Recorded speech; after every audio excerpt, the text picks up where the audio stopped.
رمز جنون، تحریر نور آصف۔ ایپیسوڈ 131 کا پارٹ 3۔ پہلے بتا دیتی، میں سب کچھ تمہیں دے دیتا۔ اتنی لالچی ہو؟ مجھے پہلے پتا ہوتا کب سے تم سے جان چھڑوا لیتا۔ یقین منو، 100 کروڑ کا سودا بالکل برا نہیں۔ سکون بھی آخر کوئی چیز ہے۔ وہ آنکھوں میں دلچسپی لیے اسے دیکھ رہا تھا، وہ جو اس کی بات پر مرنے مارنے پر اتر آئی تھی۔ چہرہ سرخ، تنفس زدہ، مٹھیاں دبوچے، وہ سچ میں اس کا خون کر دینا چاہتی تھی۔ زرمش نے کچھ کہنے کے لیے منہ کھولا ہی تھا، وہ اپنے لبوں پہ انگلیاں رکھ گیا۔ آنکھوں کے تاثرات پرتھریلے ہو گئے۔ زرمش اپنی جگہ جامد سی ہوئی۔ کہا نا، سبز آنکھیں پل پل رنگ بدلتی تھیں۔ جی مام، جی میں ٹھیک ہوں۔ وہ لیپ ٹاپ پر نگاہیں گاڑے ہوئے تھا، لبوں پر مسکراہٹ، آنکھوں میں نرم تاثر۔ زرمش کیسی ہے؟ شازمہ کی آواز گونجی تھی۔ آریان نے گردن اٹھائے زرمش پر سرد سی نگاہ ڈالی۔ اس کے حلیے پر، اس کے چہرے پر ناگواری تھی۔ زرمش اس کے نگاہ پر جذبز ہو گئی۔ آپ سنائیں، آپ ٹھیک ہیں؟ زرمش کے حوالے سے اسے بات کرنا بھی پسند نہیں تھا۔ اس کی جتاتی نگاہ نے زرمش پر یہی باور کروایا تھا۔ زرمش غم و غصے سے اپنے ناخن چبانے لگی۔ آریان، میری بیٹی کیسی ہے، اس کا بتاؤ۔ شازمہ کی بات پر آریان کی آنکھوں میں اشتعال چھلکا تھا، چہرے پر سارے جہاں کا غصہ سمٹ آیا۔ زرمش کو اس کا چہرہ دیکھتے رونا آیا۔ اس قدر نفرت وہ اس سے کرتا تھا، آپ کو مجھ سے زیادہ اس سے پیار ہو گیا۔ آریان کے لہجے میں حسد تھا۔ آریان خاص زیادہ جل رہا تھا۔ او مائی گاڈ، آریان جل رہا تھا۔ کوئی اور وقت ہوتا وہ خوشیاں مناتی، مگر اب بس ماتم منانے کو جی چاہ رہا تھا، کیونکہ وہ میری بیٹی ہے۔ شازمہ کے ہنسنے کی آواز سنائی دی۔ بہو کبھی بیٹی نہیں ہوتی، آریان نے چڑھ کر کہا۔ زرمش کی آنکھوں میں آنسو پھسلتے ہوئے گالوں پر آئے تھے۔ پہلی بار لگا جیسے سامنے بیٹھے انڈر کور ایجنٹ میں کسی پھپھا کٹنی کی حس آ گئی ہو۔ وہ یوں آگ لگا کر اس کے اور موم میں دوریاں پیدا کرنا چاہتا تھا۔ زرمش اپنے لب بے دردی سے چبانے لگی۔ وہ اسے خود سے دور کر دے بے شک، مگر وہ موم کو کبھی خود سے دور نہیں ہونے دے گی۔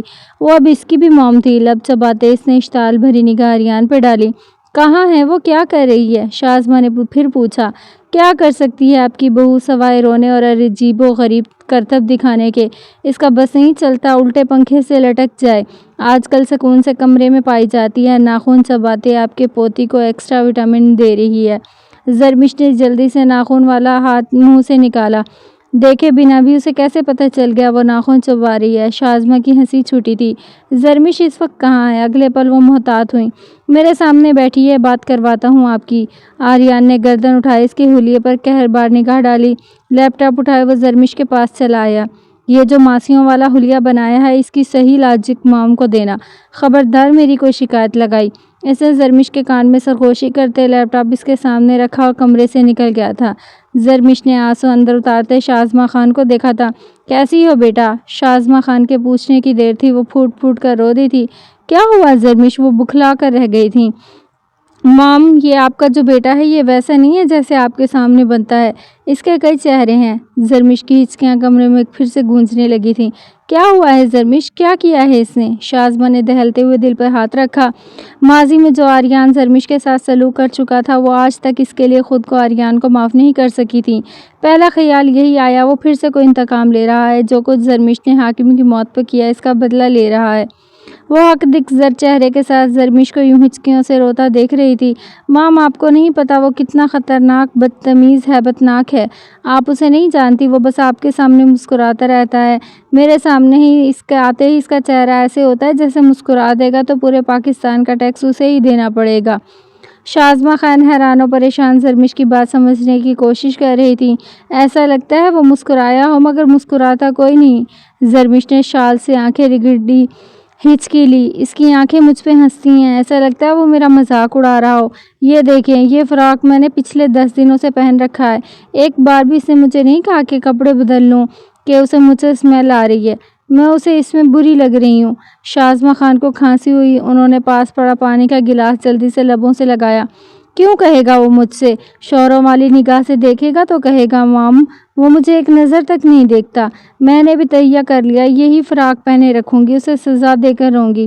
شازمہ خان نے ایک بار پھر سے پانی کا گلاس لبوں سے لگا لیا۔ یہ آریان نے انہیں کہاں پھنسا دیا تھا؟ میں نے اس کے لیے ساڑی بھی پہنی تھی موم، مجھ سے زیادہ توجہ اس کی شوز لیسز پر تھی۔ میں نے اسے جلانے کو کہا کہ شادی پہ کمبائن ہے، مرد عورتیں اکٹھے ہیں، میں ڈانس بھی کروں گی، تب بھی اسے فرق نہیں پڑا۔ کہتا ہے کر لینا۔ میں نے کہا پلو گرا لوں گی تو مجھے شرم آئے گی۔ پتہ ہے اس نے کیا کہا؟ شازمہ خان ہمتن گوش ہوئیں، وہ بھی جاننا چاہتی تھی آریان نے کیا کہا۔ اس نے کہا سیفٹی پن لگا لینا، نہیں گرے گا پلو۔ شازمہ خان کی ہنسی چھوٹ گئی۔ مام وہ فخر سے چہرے کے ساتھ اب انہیں دیکھ رہی تھی، کچھ شرمندگی کا اثر لیے۔ وہ جذبات میں آ کر پتہ نہیں کیا کیا کہہ گئی تھی۔ شازمہ خان اس پہ ہنس رہی تھی، اس کا چہرہ خفت سے بے پناہ سرخ ہو گیا۔ شازمہ خان کو اپنی غلطی کا فوراً احساس ہوا، وہ سنبھلی تھی۔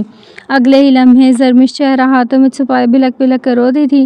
شازمہ خان نے جلدی سے پکارا، زرمش میری بات سنو، میں آپ کے بیٹے کے ساتھ نہیں رہوں گی، سسکیوں کے درمیان اس نے روتے ہوئے کہا۔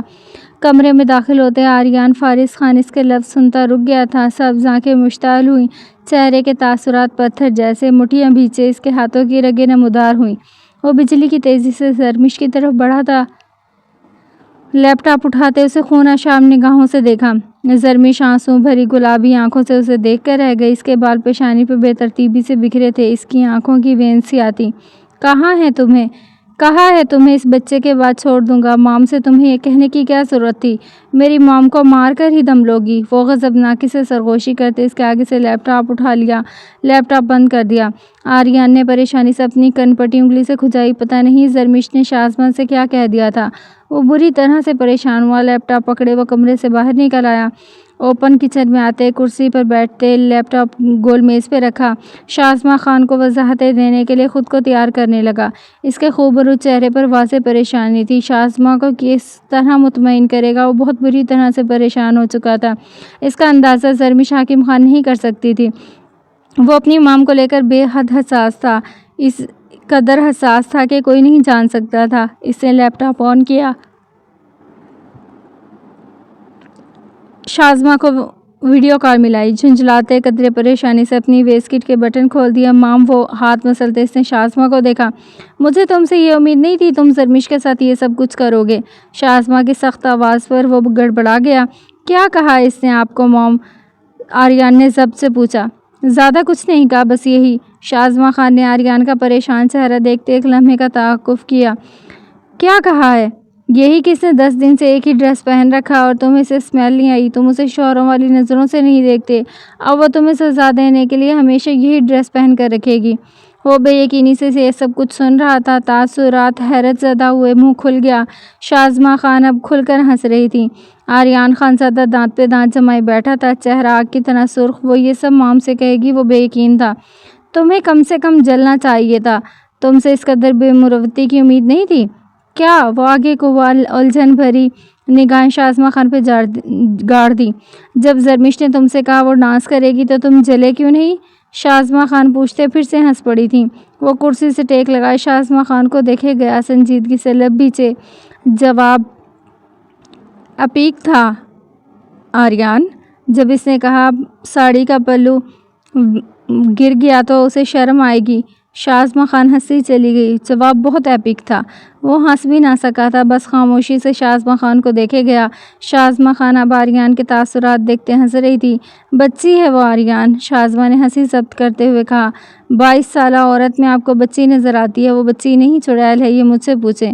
وہ غصے سے کہتے لیپ ٹاپ بند کر گیا تھا، گردن کرسی سے پیچھے پھینکتے وہ آنکھیں چھت پہ گاڑے ہوئے تھا، بند ہونٹوں پہ مٹھی جما لی تھی۔ سبز آنکھیں کیا کہہ رہی تھی یہ کوئی نہیں جان سکا تھا۔ وہ شام کے سائے گہرے ہوتے ہوئے حویلی میں داخل ہوئے تھے۔ مردانے کے انٹرنس دروازے سے داخل ہوتے آگے طویل راہداری تھی۔ وہ سامنے کشادہ سٹنگ ایریا تھا جس کی ایک طرف دیوار گلاس کی بنی تھی، اس سے بلند و بانگ پہاڑ نظر آتے تھے۔ وہ لحظہ بھر کے لیے ٹھٹک کر رکا تھا۔ سامنے نرم کشادہ آرام دہ صوفے پر زاویار خانزادہ بیٹھا تھا۔ اس کے سامنے پڑی میز پہ کچھ چیزیں پڑی تھیں، مختلف ادویات کے باکس پڑے تھے۔ وہ اپنے ہاتھ کی پٹی کر رہا تھا۔ ذرا خانزادہ اس کی طرف بڑھا تھا، کرسی گھسیٹ کر زاویار کے سامنے رکھی اور اس پہ بیٹھ گیا۔ وہ زاویار اس کی طرف دیکھے بنا اپنا کام میں مشغول رہا۔ ہاتھ میں شدت سے درد اٹھ رہا تھا، ایک سرجری ہو چکی تھی، ڈاکٹر دوسری سرجری کرنے کو کہہ رہا تھا۔ حویلی آ کر وہ اپنے ہاتھ کا پراپر خیال نہیں رکھ پا رہا، اب تو اس ہاتھ کو حرکت دینا بھی مشکل ہو رہا تھا۔ زرک نے اس کا ہاتھ پکڑ لیا۔ زاویار نے ایک لحظے کے لیے اسے دیکھا اور پھر صوفے سے ٹیک لگا لی۔ ذرا خانزادہ اب احتیاط سے زاویار کے ہاتھ کی پٹی کرنے لگا تھا۔ کیا ہوا تھا؟ ہاتھ زخمی کیوں ہے؟ ذرا خانزادہ کے لہجے میں تشویش تھی۔ بہت جلدی نہیں خیال آ گیا پوچھنے کا؟ زاویار نے اب کی بار تمسخراتی نگاہ سے اسے دیکھا۔ ذرا خانزادہ نے گہری سانس لی تھی۔ زاویار خانزادہ کے ہاتھ کی پٹی اچھی طرح سے احتیاط سے کی، جھکتے ہوئے اس کے بینڈیج کی ہاتھ پہ لب رکھ دیے۔ زاویار خانزادہ کے گھرنے پر وہ خفیف سا مسکرا گیا تھا۔ کب اتنی ہمیں دوریاں آ گئی؟ مجھے آپ کے لیے کچھ بھی کرتے ہوئے انسلٹنگ لگنے لگا، جیسا کہ میں آپ کے کندھے دبانے سے پہلے 100 بار سوچوں گا۔ یہ کبھی نہیں سوچا تھا۔ وہ زاویار خانزادہ کے عقب میں آن کھڑا ہوا، زاویار کے کندھوں پہ اپنے ہاتھ رکھ دیے۔ مجھے اپنے بھائی کے کندھے دباتے شرم ساری سی آتی ہے، لعنت ہے مجھ پر، وہ کہتے دھیرے دھیرے زاویار کے کندھوں کو دبانے لگا۔ زاویار خاموشی سے بیٹھا رہا، روک ہی نہیں سکتا تھا اسے۔ وہ کچھ لوگوں کے آگے بے بس ہو جاتا تھا، ان میں سے ایک ذرا خانزادہ بھی تھا۔ مجھے اس پوری دنیا میں آپ پر شک نہیں کرنا چاہیے تھا، آپ سے بدگمان نہیں ہونا چاہیے تھا۔ بے شک اس عورت کو ترجیح دی، ایک عورت، وہ تمہاری بیوی تھی۔ زاویار خانزادہ نے اس کے ہاتھ ہٹا دیے۔ ذرا یوں ہی کچھ دیر کھڑا رہا، پھر زاویار کے سامنے کرسی پہ بیٹھا۔ یہی تو افسوس ہے، وہ بیوی جس کے لیے میں نے اتنا کچھ کیا، وہی میری نہ بن سکی۔ مجھے استعمال کرتی رہی، مجھے ایکسپلائٹ کرتی رہی، میرے ساتھ کھیل کھیلتی رہی۔ اتنی شاطر، اتنی گھٹیا عورت دیکھی ہے آپ نے کبھی؟ زاویار خاموشی سے اسے دیکھتا رہا، خاموشی سے سنتا رہا۔ جانتا ہوں میں کہ یہ سب میں اپنی بیوی کے بارے میں کہہ رہا ہوں، اسے گالیاں دے رہا ہوں۔ میرا دل تو کہہ رہا ہے اس عورت کا خون کر دوں، اس کے ٹکڑے ٹکڑے کر دوں، اس کی لاش میں حویلی میں دفنا دوں۔ وہ خون آشام لہجے میں کہتے مٹھیاں بھینچے ہوئے تھا۔ آپ کے عورتوں کے بارے میں صحیح خیالات تھے۔ عورت سر پر چڑھانے کی چیز نہیں ہوتی، اس کی اتنی اوقات نہیں ہونی چاہیے کہ وہ دل پہ راج کر سکے۔ زاویار اس کی بات پہ جذبز ہوا۔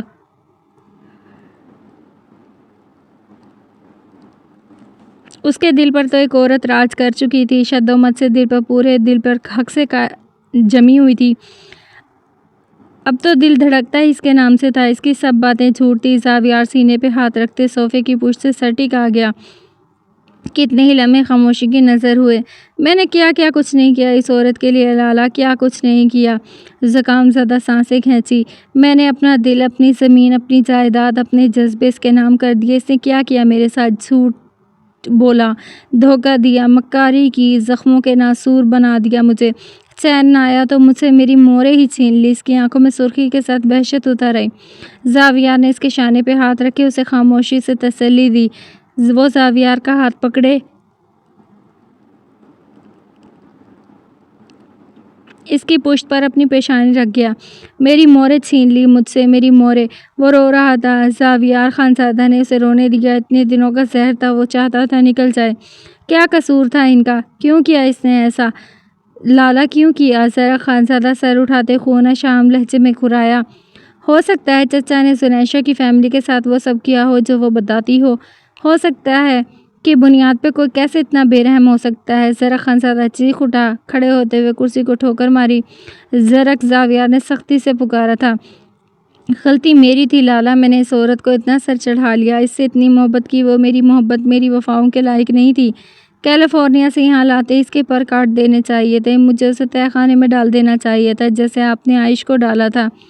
ان عورتوں کے ساتھ یہی سلوک ہونا چاہیے، مار مار کر ان کی کھال ادھیڑ دینی چاہیے۔ لیکن زاویار خانزادہ اسے ضبط سے دیکھے گیا۔ زرک اپنی سوچ کو اتنا بدل چکا تھا، وہ حیران تھا۔ سامنے کھڑا زرک خانزادہ اب مرد نہ رہا تھا۔ چچا نے تائج کو طلاق دے رکھی تھی زرک، وہ گناہ کی زندگی گزارتی آ رہی تھی۔ زنیشا سچائی سب کے سامنے لائی۔ مجھے نہیں لگتا کہ اس نے غلط کیا۔ میری مورے کی جان لے لیا، آپ کہتے ہیں اس نے کچھ غلط نہیں کیا؟ وہ زاویار کے قریب آیا، جھکتے ہوئے اس کی آنکھوں میں اپنی سرخ آنکھیں گاڑ دیں۔ میری مورے کی جگہ آپ کی موری ہوتی، پھر میرے مورے کی جگہ آپ کی مورے قبر تلے سو رہی ہوتی، پھر بھی یہی کہتے آپ؟ بولیں لالا۔ زاویار صوفے کے دائیں بائیں اپنے دونوں ہاتھ جما گیا، جبڑا سختی سے بھیج گیا، سیاہ آنکھوں میں سرد مہری اتر آئی۔ ہوا نہ درد؟ وہ اتری نہ تکلیف سینے میں؟ اپنی مورے کو قبر میں اتارتے ہوئے سوچ کر کتنی وحشت ہوئی نا؟ قہر بھار لہجے میں ذرا خانزادہ نے زاویار خانزادہ سے سوال کیا۔ میری ماں گناہ کی زندگی گزارتی آ رہی تھی، مگر تھی تو زندہ نا، میرے پاس تھیں وہ، میں انہیں دیکھ سکتا تھا، انہیں چھو سکتا تھا، گناہوں سے آزاد ہو گئی وہ۔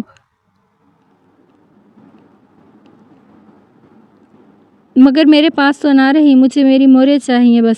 اس زنیشہ شاہ کو جا کر کہیں مجھے میری وہاں واپس لا دے۔ وہ خود پر بہت اکڑتی ہے، بہت غرور ہے اپنی طاقت پر۔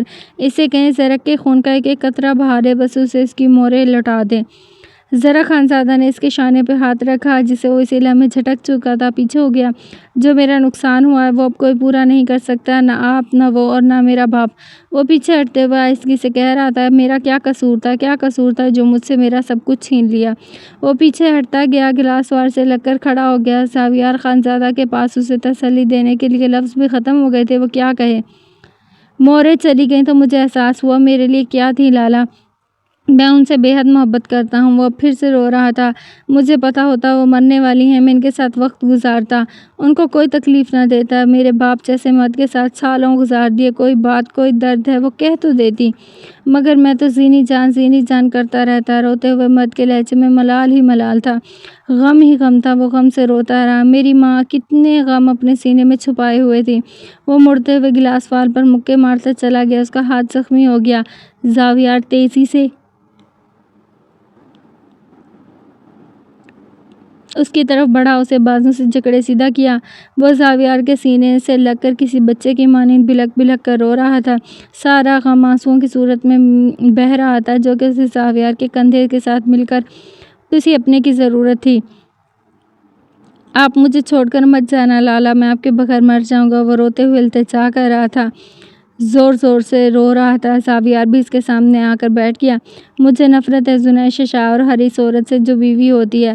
عائش کے ساتھ آپ نے جو کیا بالکل ٹھیک کیا، اور یہ اس قدر ہی قابل ہی نہیں ہوتی انہیں عزت دی جائے، انہیں جوتے کے نیچے مسل دینا چاہیے۔ زاویار خانزادہ بے حد خاموشی ضبط سے اسے دیکھے گیا۔ ذرا خانزادہ آدھا نہیں پورا کا پورا بدل گیا تھا۔ ہر عورت میں تمہاری بہن بھی آتی ہے زرق۔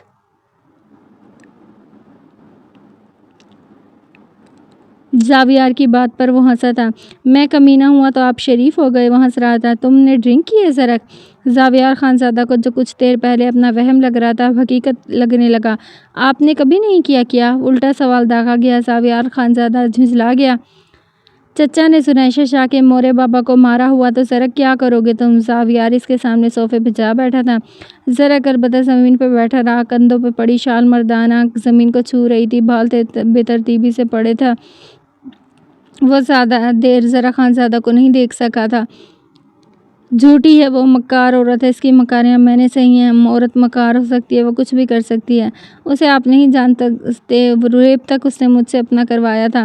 زاویار خانزادہ نے پہلو بدلتے اسے قہربار نگاہوں سے گھورا۔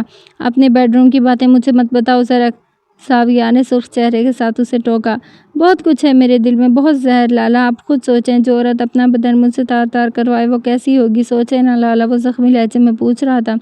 غیرت مر چکی ہے تمہاری، کیا بکواس کیے جا رہے ہو؟ زاویار خانزادہ بھڑک اٹھا تھا۔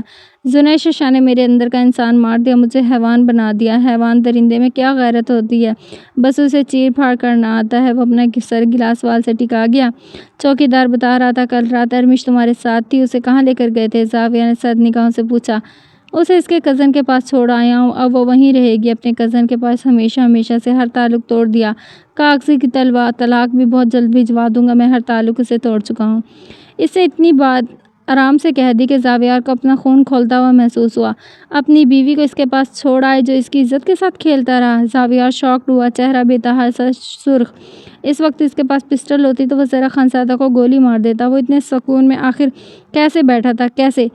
میں اسے طلاق دے رہا ہوں، دی تو نہیں نا زرق؟ زاویار کھڑے ہوتے دہاڑا۔ وہ ابھی تک تمہارے نکاح میں ہے، تمہاری بیوی ہے، تمہاری غیرت کیسے گوارا کر گئی؟ اتنے سکون سے رہ رہے ہو اسے اس بغیرت کے پاس چھوڑ کر؟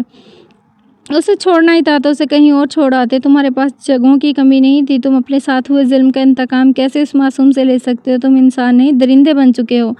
آج وہ تمہاری بیوی کی عزت کے ساتھ کھیل رہا ہوگا، کل کو کوئی ہماری عزتوں کے ساتھ بھی کھیلے گا۔ ذرا خانزادہ زمین پہ ایک ہتھیلی رکھے اس پہ زور دیتے ہوئے کھڑا ہوا۔ وہ خاموشی سے مردانے سے نکلنے لگا۔ زرق اسے واپس لے کر آؤ۔ زاویار کے سخت لہجے میں دیے گئے حکم پر وہ ٹھہرا تھا۔ وہ واپس نہیں آئے گی، کسی صورت نہیں۔ ذرا خانزادہ نے دو ٹوک لہجے میں اپنا فیصلہ سنایا۔ پھر اسے طلاق دے کر قصہ ختم کرو۔ تمہارے نکاح میں ہوتے اس کے ساتھ کچھ بھی ہوا تو خدا کا قہر تم پہ نازل ہوگا۔ زاویار اسے خونخوار نگاہوں سے دیکھتے ہوئے وہاں سے وہ بھی تیز قدموں سے اپنے کمرے کی جانب چل گیا۔ ذرا خانزادہ سر جھٹکتے اپنے کمرے کی جانب بڑھ گیا تھا۔ کل کا سارا دن اور ساری رات اس نے بند کمرے میں گزار دی تھی۔ بھوک اور نکاہت نے اس کی رگ رگ سے جیسی جان نچوڑ کر رکھ دی۔ جلال اور شبانہ نے اس کے کمرے میں جھانک کر نہیں دیکھا۔ پہلے کب اس گھر میں سے کھانا ملتا تھا جو اب پوچھتے۔ وہ ہفتوں سوکھی روٹی پر گزارا کرنے کی عادی ہے، وہ جانتے تھے۔ وہ دونوں بھوکا رہ سکتی ہے، وہ کافی دنوں تک بھوکا رہ سکتی ہے، وہ یہ بھی جانتے تھے۔ ارمش نے لحاف اپنے اوپر سے اتارتے ہوئے مدی مدی آنکھوں سے ارد گرد نگاہیں دوڑائی۔ جسم کسی تانبے کی مانند بھڑک رہا تھا، جل رہا تھا۔ بھوک سے پیٹ میں مروڑ اٹھ رہے تھے۔ وہ بمشکل ہی قدم چارپائی سے نیچے اتار پائی۔ شال اچھی طرح جسم پر لپیٹتے وہ کمرے سے نکل آئی۔ باہر دن چڑھ آیا تھا، دھوپ زوروں سے نکلی ہوئی تھی۔ صحن میں بنے کنویں کے پاس برتن کپڑے دھونے کے لیے جگہ بنائی گئی تھی، جہاں اس وقت برتنوں کا ڈھیر پڑا تھا۔ جلال کے بچے چارپائی پہ بیٹھے کھیل رہے تھے۔ شبانہ اس وقت یہاں نہیں تھی۔ ارمش آہستگی سے چلتے برتنوں کے ڈھیر کے پاس آن بیٹھی۔ بیڑی پہ بیٹھتے وہ برتن دھونے لگی۔ کام کیے بغیر اسے کھانا نہیں دیا جائے گا، وہ اپنی وقت جانتی تھی۔ اسے ایسے ہی رہنا تھا۔ جلد یا دیر زہرک اسے طلاق دے دے گا، وہ اسے چھوڑ دے گا۔ جلال اور شبانہ جان جائیں گے اس پہ کیا ستم ٹوٹا ہے۔ پہلے سے زیادہ ظلم کریں گے تو وہ کیوں نہ پہلے سے ہی اپنا مقام تعین کر لے۔ لوہے کی تار سے برتن کو کوچ کوچ کر مانجتے اس کی آنکھیں خشک تھی، اتنا روئی تھی کہ اب آنکھیں عاجز تھی۔ اس نے 2 لاکھ روپے شبانہ اور جلال کو دیے، پھر بھی کسی نے اسے کھانے کا نہیں پوچھا۔ اس سے صاف ظاہر تھا اس کے لیے ارمش ثربت خان بے حد ہلکی تھی، کوئی وقت کوئی وجود نہیں تھا۔ شبانہ کمرے سے نکلتی باہر آئی، ارمش کو برتن دھوتے ٹھٹکی۔ جسم پر پہنا لباس قیمتی تھا، بے حد قیمتی، مگر اس کے تن پہ تھا وہ ہرگز ہرگز قیمتی نہ تھی۔ وہ یوں برتن دھوتے اسے بتا چکی تھی کہ وہ پہلے سے بھی زیادہ ہلکی ہو کر آئی ہے۔ اس مرد نے ہمیشہ کے لیے چھوڑ کر جا چکا ہے، بلکہ رات کے اندھیرے میں پھینک کر جا چکا ہے۔ شبانہ ارمش کے پاس چلی گئی۔ ارمش نے گردن اٹھائے شبانہ کو دیکھا۔ بھابھی کھانا ملے گا؟ وہ ویسے ہی گڑ گڑائی جیسے وہ گڑ گڑاتی آئی تھی۔ برتن دھو لو پھر کھا لینا، شبانہ نے بے حد نرمی سے کہا۔ ارمش اس بات میں سر ہلاتے ہوئے برتن دھونے لگی۔ اسے کھانا ملے گا، اس وقت وہ اس سے آگے کچھ نہیں سوچ سکتی تھی۔ پیٹ بھر کر کھانا کھانے والے کیا جانے دنوں بھوکا رہنے والوں کا حال۔ بھوک ایسی چیز ہوتی ہے جو حلال حرام کی تمیز مٹا دیتی ہے۔ وہ تو بس خود کو گرائے کھانا کھا لیتی تھی۔ ارمش پہلے سے زیادہ دل جمی سے رگڑ رگڑ کر برتن دھونے لگی۔ شبانہ نے اس سے نرمی سے بات کی، وہ خوش تھی۔ حویلی میں گزرے شب و روز یاد آئے، جہاں پیٹ بھر کر کھانا ملتا، وہی کھانا جو وہ بے رحم مرد خود کھاتا تھا۔ کھانے کے معاملے میں کم سے کم اس نے جھوٹن پن نہیں دکھا تھا۔ ارمش کی آنکھوں سے ٹپ ٹپ آنسو گرنے لگے۔ سلاتا بھی وہاں تھا جہاں وہ خود سوتا تھا، اسے چھوت کر جیسا سلوک نہیں کیا جاتا تھا۔ آنکھوں کی دھندلاہٹ میں برتنوں کی کالک اسے نظر آنا بند ہو گئی۔ پتیلے کا پیندا رگڑتے اس کے ہاتھ ساکت ہوئے۔ وہ سنگ دل مرد اس قدر یاد آیا کہ حد نہیں۔ اسے وہ محفوظ پناہ گاہ نہیں دے سکا۔ وہ مرد اوڑھنے کے لیے سب کچھ دے گیا۔ آنسوؤں کی باڑھ میں اضافہ ہوا، وہ اس کی پناہ بھی چھین کر لے گیا۔ کسی بھی کونے میں، کسی بھی گند میں وہ اسے ڈال دیتا ہے۔ وہ خاموشی سے وہیں پڑی رہتی، ملازمہ بنا کر رکھ لیتا۔ اس نے تو اس سے کبھی کچھ مانگا بھی نہیں تھا، صرف زندگی ہی تو مانگی تھی۔ زندگی سے نکال دیتا، بس چھت نہ چھینتا اس سے۔ وہ مرد جسے وہ اپنا سمجھ بیٹھی تھی، وہ تو جلال سے بھی زیادہ حیوان نکلا۔ شبانہ اس کے پاس کھڑی اس کی کلائی میں پہنے کڑے دیکھ رہی تھی، پھر خاموشی سے وہاں سے چلی گئی۔ ارمش سر کو جھکائے برتن دھونے لگی۔ اس میں اتنی جان بھی نہیں تھی کہ وہ اٹھ کر باورچی خانے تک جاتی۔ جلال کھلے دروازے سے صحن میں قدم رکھتا رک گیا تھا۔ وہ زمین پہ ایک ہاتھ رکھے اٹھنے کی کوشش کر رہی تھی، پر اٹھ نہ پا رہی تھی۔ شال اس کے سر سے سرک چکی تھی۔ سیاہ گھنگور سلکی بال اس کی نازک کمر پہ بکھر گئے تھے۔ وہ گہری نظروں سے اس کا جائزہ لے رہا تھا۔ جب ارمش کو پورا زور لگائے کھڑی ہوئی تو اسے چکر آیا تھا۔ اس سے پہلے وہ گرتی، جلال دونوں ہاتھوں سے تھام چکا تھا۔ ارمش کی بڑی بڑی پھٹی پھٹی نگاہوں میں خوف اتر آیا، بخار کی حدت سے جلتا ہوا چہرہ زرد ہوا۔ تم نے برتن دھوئے ہیں؟ وہ لہجے میں فکرمندی لیے پوچھ رہا تھا۔ ہاں، ارمش نے بھرائی آواز میں کہتے اسے خود سے دور کرنا چاہا۔ وہ اسے اشاروں سے جکڑے باورچی خانے کی طرف بڑھنے لگا۔